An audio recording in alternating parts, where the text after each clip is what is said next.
Howdy, welcome to the Cattle Show. I'm Brian McMurray with Cargill Animal Nutrition. You know, every year we've got 28 million head of calves that are born all throughout this country, and from where they're born and raised is quite a distance from where we are today. That's part of our production system, but it presents us with some challenges because we got young calves that have been weaned off their mothers back where they were born and raised, and that's going to create a little bit of stress. You add to that stress the transportation and the various stops along the way, and you can end up with some really high-risk cattle with quite a number of health issues unless you got a good production system to put them into. Now, this canyon where we're at today is called the Paladera Canyon. You can see the rim rock behind me, and right up on top of that rim rock, it flattens out into what we call the cap rock, one of the largest concentrations of fed cattle in the United States. We're going to go visit a yard up here and talk to some health professionals on what we're doing to transition these calves from their home country that they were born and raised in to the cattle feeding country.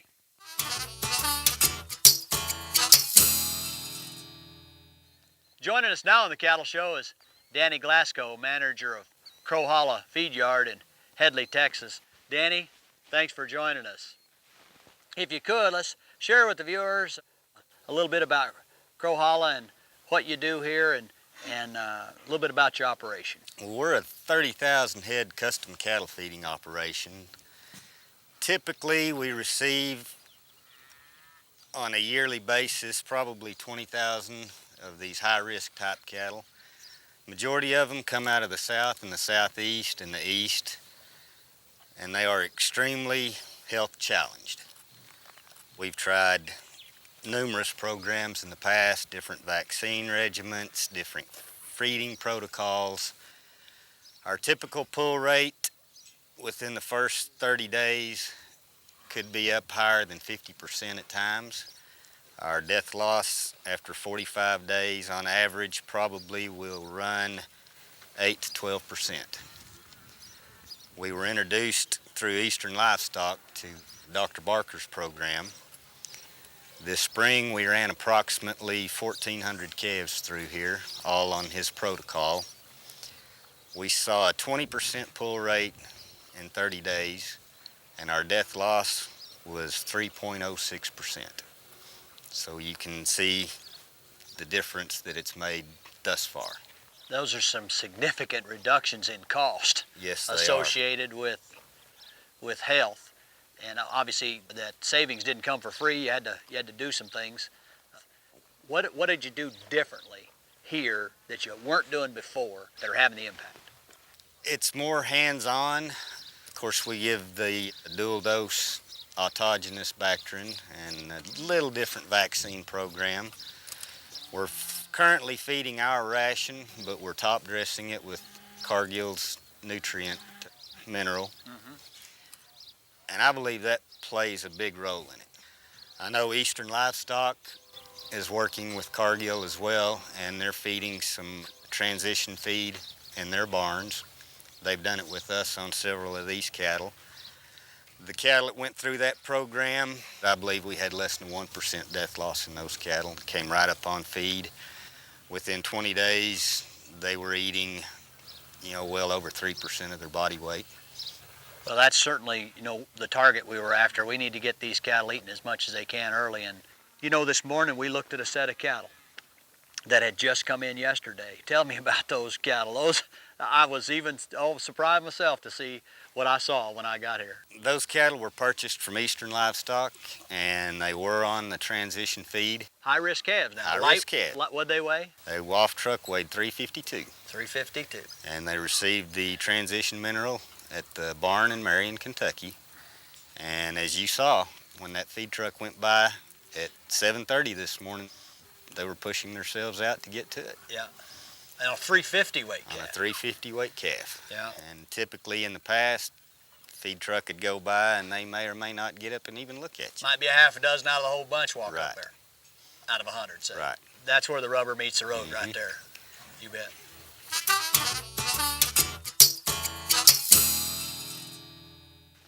Joining us now on the Cattle Show is Dr. L.D. Barker from Newcastle, Oklahoma. Dr. Barker and Cargill have been working together on a program, and Dr. Barker's here today to visit with us a little about his focus and what he does. LD, glad you could join us on the Cattle Show. Thank you, Brian. Glad to be here. Explain to our viewers a little bit about your practice and your business and what it is you're trying to accomplish. Right. Well, Brian, I've been in practice for like 42 years now. Been a long time and saw a lot of changes that's evolved over the years. And we do our practice. My son's back in practice now and everything. Got a real passion for it. We got a passion for cattle, and it's basically centered around the food animal industry as such. And we do some work with seed stock producers. We work with those type of cow-calf operations. We work with stalker backgrounds and feeder operation, and kind of that's the crux of our business. We've talked about, in the past, nature of our industry and having to move cattle pretty great distances, and a lot of these younger, lighter cattle more susceptible to immunological challenges. That's really where you've made your mark, and a big part of your focus today is with your Solid Health program is on those kind of cattle. Yes, sir. It's gave us an opportunity to do that. We've learned a lot, from it through hands-on operation application of that technology, which is based on an implantable type vaccine where we can give an initial dose and then a booster dose is given right along with it, where we don't have to handle them back through the chute. And then we offer that antigen, which most conventional vaccines will only be around a few days initially when they're immunized, and it's right, and especially high-stress cattle, it's right at a time that they're at maximum stress, deprived of nutrition. The components they need to build a healthy animal are not right there on day one, but that's when we try to immunize them. So with this, an implantable, we offer antigen out over 2 weeks, and every day is better than the day before with their trace mineral needs, their nutrient needs, and the ability to build immunity if we give them the right environment to do it. And we're seeing some great benefits out of that approach to it. You're prescribing the NutriBeef Transition Mineral, in your program. What has happened since you brought that transition mineral technology into the program and really married the two together? Well, the big thing, and we do some things across the country and do some consulting and stuff, and what it's brought to me is some consistency. I got a good mineral program that offers the complexes and the trace minerals in a manner or form that I know they'll get taken up with that animal and help to raise those tissue levels. And I know whether it's in Florida or whether it's in West Texas that we've got consistency of something that I can recommend that I know that they can get within that region that does the things consistently we know they can do, because we've kind of proven them over the last year or so that they're meeting the needs. We're driving that trace mineral concentration in there, and it gives us the opportunity to add more to it than just what's in the ration. What we've got to do is stimulate intake. That's our number one, and then make sure we got the right balance of things in there after we've stimulated that intake. Of course, we've accomplished those. Now we marry that up with the program on the stimulating immunity side, where you have to stimulate a more consistent immune response, which you're getting at. You bring those two together, and that's when you start seeing results in performance and reducing the mortality significantly in these kind of high-stress cattle. Right. We've seen those results in what we've done. I've been working with this and really observing this program for about a year now, and we've seen some really, really neat changes in what we're doing. We've reduced some pull rates, tremendously. I mean, it's really, really dramatic when we can drop by as much as 50 percentage points, from a 68 to an 18 pull rate, and then dropping down, and we've had numbers where we've had no deaths, and we're out 2 weeks or so on some high-stress cattle and had no pulls and no deaths. And we have accepted over the years that these high-stress cattle, we got to accept these 8 and 10% death losses. We got to accept 60, 80% pull rates and those things. And the day has come that we've got the tools that we can minimize those tremendously. It's almost become the status quo that you're going to have significant health problems and significant mortality and morbidity in these cattle, these high-stress, high-risk cattle. It's just become the status quo. Everybody's just accepted it. Say, well, that's the way it is. A lot of times the processing of the calves and all has got to be a timed event. Get them in, get them out of there quicker. We're timing you just got to get them done. And what we've seen is this: if we do it right on the front end, we're doing several things which are going to slow them down, but they're through the chute one time. And then we've got ways, we've got a revac program, those kind of things, but we don't have to go back through the chute to do that.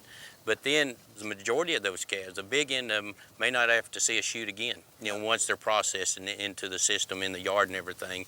From the health standpoint, we do it the first time, do it right through the chute. We're real efficient in what we do, and then we get a tremendous response out of doing it that way and doing it right. You know, in these high-stress calves, it's virtually impossible to get them to eat too much in the first 5 days. I mean, you know, characteristically, they're going to be a little depressed, but, you know, in 5 days, we can have one eating 3%. He's not going to eat over that, and that's not going to hurt him if you got the right diet in front of him to do it. And when we're getting that done, that lays the foundation for what you need to build on from an immunological standpoint. And that, you know, we're talking about the transition ration, and that's a very palatable ration. And in the transition minerals got those things that make it more palatable. It helps us in the immunization process because it's got the ingredients and the tools to enhance that. I talked earlier, we'd had that jump from a 68 to an 18% pull rate drop to deads from 5.6 to like a 3.2. And the last 500 head, when he got fully on program, turned out that he had restarted some cattle because this was working so great. But his last 500 head, you know, he had like 17% pull and no death loss. Yeah. And, you know, we're seeing the similar things out of auction markets and locally, you know, where they purchase those calves, and we've seen even a better response where they minimize that hauling stress and everything as well. When you can reduce morbidity and mortality to that kind of significance, one, it's the right thing to do, but two, economical thing to do when you look at the big picture of what the cost is of treatment of animals. And we're really about prevention. Basically try to put ourselves out of business and not have to treat any cattle. Well, I think that's our goal. We've got to look at the bottom line, what's the best for that producer, you know, regardless. Well, it's sure great to work with you, and we're looking forward to a long relationship and a lot more healthy calves in this country. And if we can get out there and get to enough of them, we should be able to save a bunch of calves.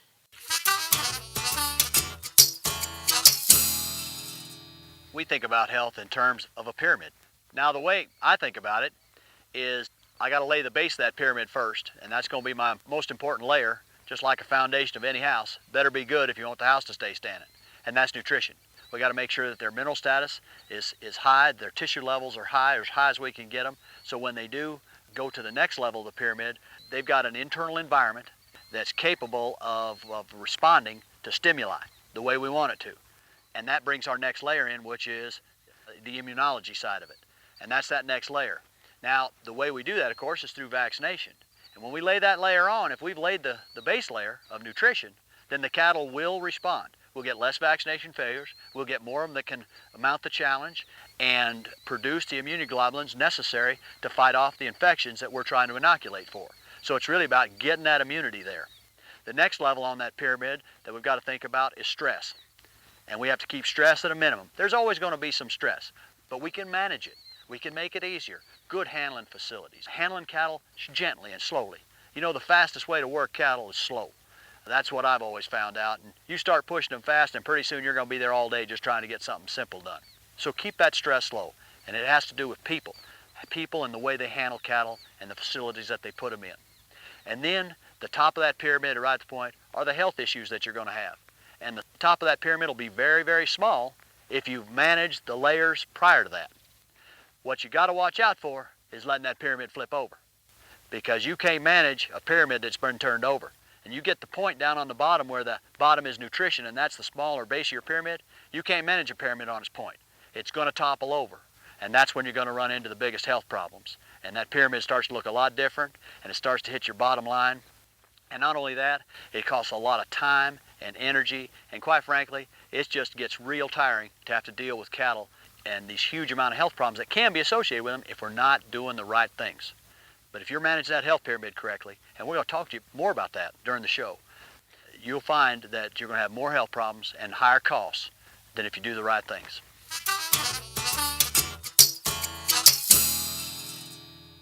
When you look at the Solid Health program as a total package with the nutrition and the health protocol, there's some other technology that supports that, and that's your SoliDose technology your company has developed. Walk us through that technology and the apparatus, if you will, and how all that works. Be glad to. Brian, the SoliDose technology grew out of the fact to minimize stress on cattle, to minimize going back to the chute. So we, back in the early 90s, got to thinking about a SoliDose form where we remove a lot of the undesirables in a vaccine. Let's show our audience what some of the technology actually looks like. Be glad to. This is an implant system, we call it SoliDoser, that was developed specifically for this technology and everything.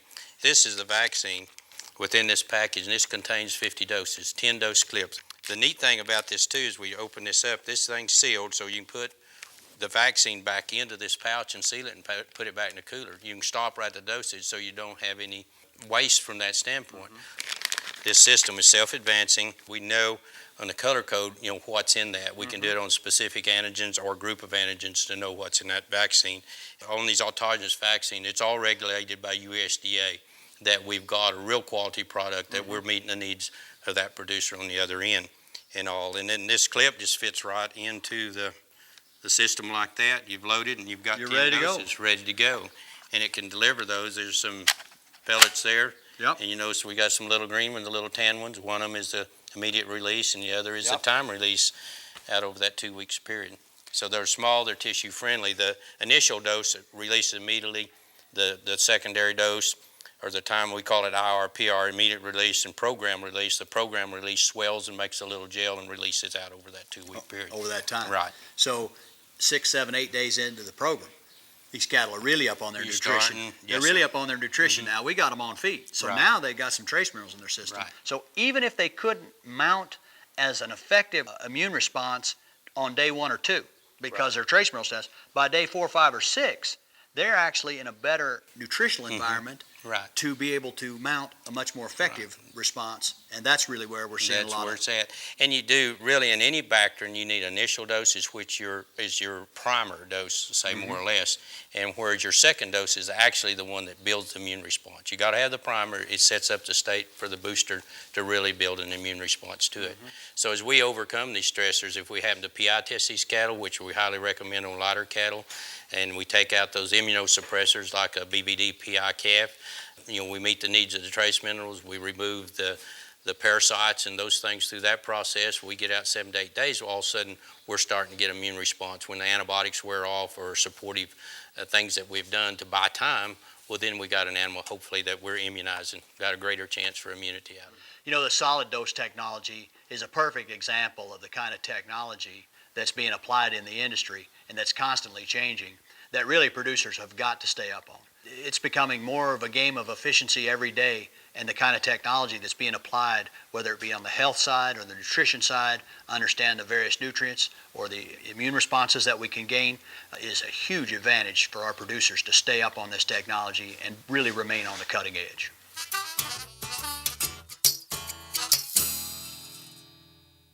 Joining us now on the Cattle Show is John Besner with Besner Farms in Dalhart, Texas. John, welcome to the Cattle Show.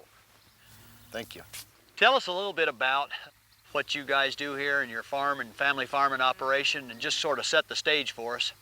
My dad started farming here in the late 60s. At first we were just, farming corn, wheat, alfalfa, that kind of stuff. And in the early 80s we added our cattle operation here, and we've kind of grown it since then. We started with a couple of hundred stocker cattle that first year, and now we start over 10,000 head a year. You made a practice of bringing in calves what we would consider pretty high risk a lot of times, and those cattle got some challenges, especially when you start dipping into the lower weights. Set it up for us a little bit about what that picture has looked like in the past and what the kind of challenges are you can see. Of course, we get a lot of cattle from a lot of different places, different regions of the country. They're all a challenge. A 3-weight naive calf is going to be a challenge. Yeah. What kind of health issues do you run into, and what kind of work does that require when you're dealing with these kind of calves, in the past? The main thing that we have trouble with, of course, respiratory problems, and we have some scour problems and those kind of things. But characteristically, we'll hear people say, you may have to doctor half of them or more. On a good set of cattle, in our projections, we figure 65%. Is that right? Pull rate, yeah. And the expense of that care is? Well, every time you pull one out of the pen, it's going to cost you $30. Boy, that's a cost you can sure like to reduce as much as possible. Yeah, you have to reduce it as much as possible. Now here recently, you made some changes. You've been working with L.D. Barker and his Solid Health program and doing some different things nutritionally. How's this business different as far as the front end of these cattle when they come in and their performance throughout versus what you would have seen in the past? We haven't changed our ration a bit. We're feeding exactly the same feed as what we did before LD came down. The one thing that we are doing is we're top dressing the feed with Cargill mineral called transition mineral. And we do that, it's a non-medicated mineral that that we put on for 5 days, the first 5 days. And we feed that at about a half a pound per head. Starting at day 5, we feed a transition mineral with a CTC. With a medicated version. Medicated, yep. Yeah. And we feed that for about 5 days. Now, since you started that program, you've noted some pretty good differences in the health of these calves. What's that look like? Since we started this program, we cut that from 65% to about 28%. So at $30 a head, you do the math. That's worth a lot of money. John, we appreciate you joining us on You the bet. Cattle Show. Thanks for your insights. Thank you for coming by. You bet.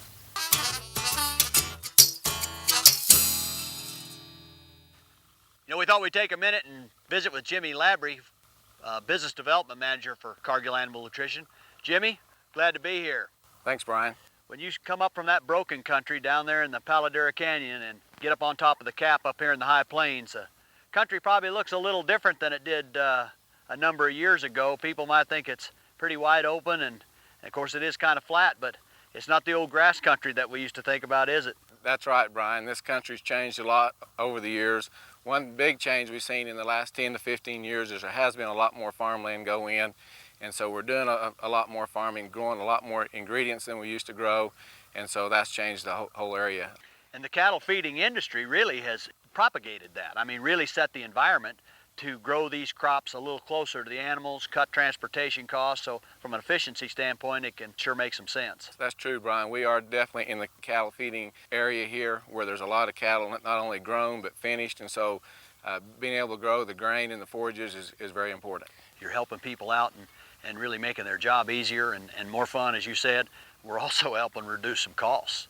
Not only medicine costs, labor costs, but just the cost of the cattle not performing up to their genetic potential is huge. And so our goal is to help reduce those costs and help these producers become more profitable. And we do that by making sure that our customers really understand what that health pyramid looks like that we talk about and how to manage that health pyramid. That's really important. It's huge, Brian. If we can manage that to where they are reducing those costs and doing the right things up front, then we will help those cattle and those producers to be more successful.